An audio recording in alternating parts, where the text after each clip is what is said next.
Pablo Hueve, ¿lo sorprendió León 14? ¿Cómo le va? ¿Cómo anda Matías? ¿Lo saluda? ¿Todo bien? ¿Qué tal, Matías? Muy buenas tardes. Mi saludo para la producción, el control central y para todas y todos quienes te están escuchando. Sí, me sorprendió.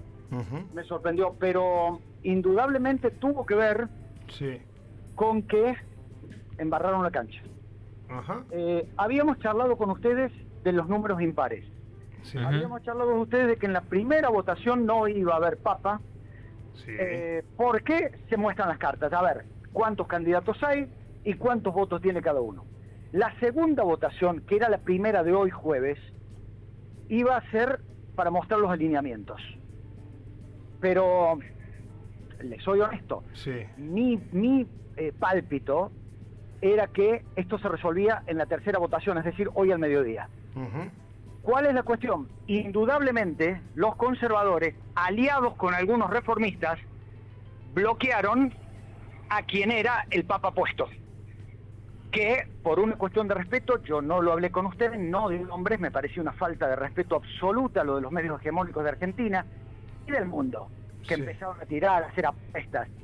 Pero indudablemente, el que era secretario de Estado del Papa Francisco, el cardenal Parolin, era quien reunía una serie de características que lo hacían potable para los reformistas e inclusive para gran parte de los cardenales del tercer mundo. ¿Cuál es la cuestión? Había que lograr 89 votos. Y alguien me decía, sí, Pablo, pero el tema es que si los reformistas tenían 110 cardenales, ¿cómo puede ser que no lograron 89? Porque los reformistas también estaban divididos, Matías. Los reformistas estaban divididos en tres. Y esto fue aprovechado por los conservadores.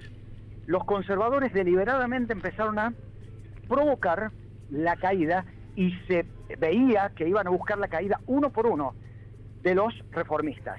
Luego de la tercera votación, que es la del mediodía, en donde se ve la fumata negra, la del mediodía de Italia, estoy hablando, a las 7:30 de la mañana de Argentina, indudablemente en el almuerzo hubo negociaciones, y en esas negociaciones los reformistas bajaron las candidaturas irritantes, Tagle, el candidato de Malta, el candidato italiano que vive en Jerusalén, y decidieron buscar un candidato que no fuera con la velocidad de las reformas que proponían Tagle o Parolin, y que como estaba en contra de una de las reformas de Francisco, que es el aumento de la participación de las mujeres en el diaconato, pudiera también tener los votos de los conservadores. Es ahí cuando surge el nombre de Robert Prevost y logra la mayoría de los votos en la cuarta votación. Digo que yo también me comí una curva, porque pensaba sinceramente que el papado se lograba en la tercera votación, número impar, y que iba a ser un europeo. Nunca hubiera pensado, lo digo sinceramente, y tengo que decírselo a la audiencia, disculpas, porque también obviamente me equivoqué, pensaba que en el peor de los casos, de no ser un europeo, iba a ser o el filipino o un africano. Pero si hubiera sido un americano, pensaba en el brasileño. Nunca en el cardenal de Chicago. Sí, de verdad que sorprendió a muchos, y además, vamos a decir, también con mucho filo latinoamericanista, ¿no? Este Papa, muchos años en Chiclayo, muchos años en Perú, y además que lo hizo cardenal el propio Francisco también, y que entró hace poquito nada más para poder votar, hace algunos meses nada más, si no, no podía ser elegido. Bueno, quiero comentarte algunos datos. Sí, dale. Porque recién yo estaba en el canal 13 de acá de la ciudad de Río Cuarto, y me ponen la imagen, yo no lo había visto, de los tweets que manda el señor presidente Milei, que indudablemente, y perdón, porque sé que alguna o algún oyente se van a sentir muy molestos por lo que voy a decir, que indudablemente el señor presidente sigue haciendo gala de una muy limitada cultura. Porque el señor presidente se cree que porque se llama León, adoptó el nombre de León, no sé en qué fantasía piensa que los libertarios hablan de leones. Y el señor presidente no sabe que este hombre es agustiniano. Los seguidores de San Agustín reivindican a Fray León. Fray León, que es por eso que toma el nombre de León, Fray León fue el enfermero de Francisco de Asís. Fray León era un hombre con los zapatos sucios, era un hombre que hoy no dudaría en decirles que era de izquierda. Pero además, el nombre de León XIV es un reconocimiento y una reivindicación a León XIII, que fue el primer papa que mete a la Iglesia dentro de la doctrina social, que generó la encíclica Rerum Novarum y que denunció la explotación de los trabajadores a manos de los empresarios industriales luego de la Segunda Revolución Industrial. Indudablemente el señor presidente de la República no escuchó el mensaje del flamante papa, donde habla de una iglesia de pobres, donde habla de que los obispos tienen que ser humildes y no príncipes, y donde habla de que no se puede parar y no puede haber retrocesos. Probablemente entonces no falte mucho para que el señor presidente de la República vuelva a hablar, como habló de Francisco, de que en el Vaticano está el representante del maligno.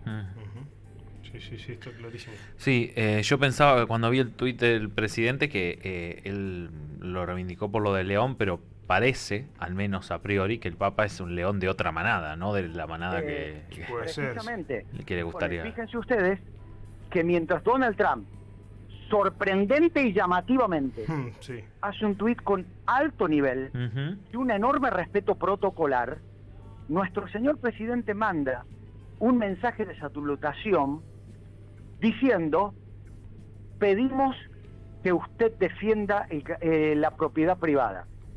Pero el señor presidente de la República cree que es el único derecho humano que existe. ¿No entiende que hay un catálogo de derechos humanos a los cuales él viola persistente y constantemente? Bueno, más allá de todo esto, yo les digo que, más allá del shock inicial, cuando escucho el nombre de Robert Prevost y que adopta el nombre de León XIV, cuando escucho sus palabras, cuando escucho lo que dice y cuando empiezo a leer algunas otras cosas, les digo que estoy gratamente sorprendido y que seguramente el ex Jorge Bergoglio, posterior Papa Francisco, debe estar con una sonrisa porque él fue el arquitecto de esto.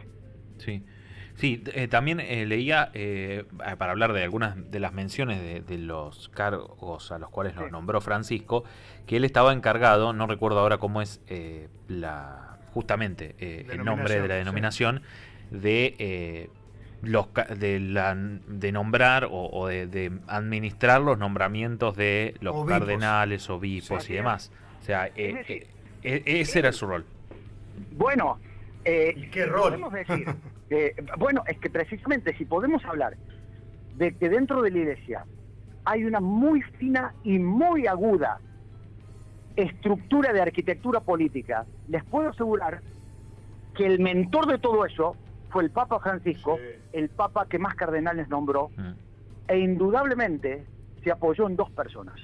Una de ellas, el argentino de nuestra región, Tucho Fernández, que era el que tenía el teléfono de todos los cardenales del mundo y que todos tenían que hablar con él antes de hablar con el Papa, y el segundo era Prevost. Miren, hay una columna de ayer, yo realmente la leí hoy, la verdad es que no la había leído, si no, me hubiera gustado comentárselos en la anterior llamada que tuve con ustedes. Una columna en la revista Letra P, una revista digital, a donde un periodista ayer, miércoles, dice que hay un tapado preparado por Francisco para la hipótesis de que los conservadores se embarren el cónclave. Ese tapado, que es un especialista en declaraciones mesuradas, que es un moderado y que no aparece públicamente en los medios de comunicación, es un cardenal norteamericano anti-Trump, nacido en Chicago, y que por el cual el Papa Bergoglio sentía mucho cariño. Esto se publicó ayer en la página de Letra P. Sí, bueno, y además también la importancia hoy en el discurso, ¿no? La importancia del discurso que tuvo hoy, porque dio un discurso político potente, que muchas veces es difícil. Recuerdo el de Francisco, no había sido tan potente, inclusive ese primer discurso, ¿no, Pablo? No. Pero el de hoy, hasta hablando en castellano y llamando a Perú y sin hablar una palabra de inglés, fue increíble, ¿no? Escúchame, lo que acabas de decir. No habló en inglés, habló en italiano, reivindicó en castellano a una iglesia pobre de Chiclayo, en Perú, Y la verdad, sinceramente, como malvinero que soy, siento mucha felicidad por Perú y siento mucha felicidad porque es un pueblo leal, es un pueblo noble, y porque este Papa, a través de su actividad misionera en Perú, es un hombre que tiene los zapatos sucios y es un hombre que reivindica la periferia. Ojo con eso, porque cuando uno utiliza la expresión, que no es menor también, cuando él habló de un puente, no sé si prestaron atención, Sí, sí. esa frase no es de él. Esa frase la usó él luego de que el Papa Francisco, cuando asume en su primer mandato Donald Trump y que anuncia el muro con México, y Francisco dice no es momento de muros sino de puentes, él publica un tuit desde Perú diciendo que él lamentaba lo de los muros y que él pedía también establecer puentes. Y hoy habló de que la iglesia tenía que servir para establecer puentes y ser una iglesia de paz. Sinceramente, si ustedes me preguntan, es más de lo que yo pensaba y podía esperar. Sí, realmente. Creo que es la sensación de todos en esta parte del mundo. Gracias, Pablo. Un fuerte abrazo. Que andes bien. No, por favor. Y además, sí, yo sé que ustedes no se animan a... Ya sé lo que va a decir. Sí, ya sabemos todo. ¿Se van a subir a esa? No. Díganlo que hay un club en Chiclayo que se llama San Lorenzo de Chiclayo. Y digan que es el padre de otro club en Chiclayo que se llama Boca. Ay, díganlo, por favor, este periodismo que mira con un ojo. Muy bueno. O sea, los San Lorenzo se anotan otro papa. Claro, y bueno. Estamos, ya es costumbre. Muy No bien. lo pudimos meter a Moretti de papa. Claro. Era mucho. Otro, Era mucho. Sí, demasiado.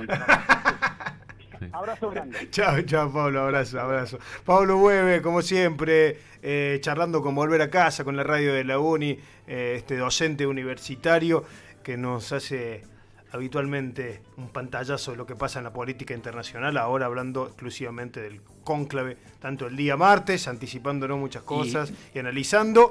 Sé que a Pablo lo han llamado de muchos medios estos días, así que quiero agradecer, pero del país, yo estoy en algunos grupos donde pedían gente para analizar el cónclave y pasaban siempre el contacto de Pablo Bueve.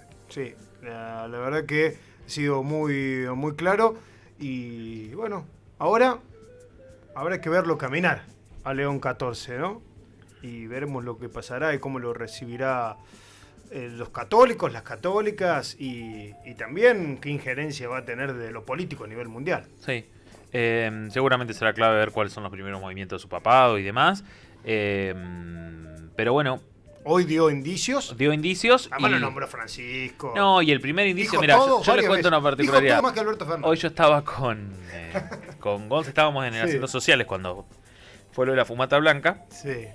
Y después ya había terminado el programa cuando sí se conoció y nos claro, volvíamos estuvo con... más de una hora. Claro, nos volvíamos con Maxi Cam y nos enteramos del nombre y lo primero que hicimos fue, lo hice yo, pero lo buscamos, googlear sobre León XIII. Claro. Para tener alguna cuestión. Luego ahí recordé quién era León XIII y qué había significado para la historia de la Iglesia, en la segunda encíclica en aquel momento, y lo que transformó. Y eso da indicios. O sea, la elección del nombre no es azaroso. Si este papa se hubiera llamado Juan Pablo III o se hubiera llamado Benedicto XVI o Pío XI, bueno, iba a decir otra cosa, ¿no? Iba a decir otra cosa. Pero bueno, ahora hay que verlo caminar, porque lo hemos dicho nosotros, cuando Francisco se transformó en papa, hubo sectores que festejaron que después lo terminaron detestando desde adentro de la iglesia. Entonces, y al revés. Al revés. Y al revés también pasó. Así que hay que ver ahora. Pero bueno, se ha elegido el nuevo papa. Exactamente. Habemos papa y habemos el final de este programa.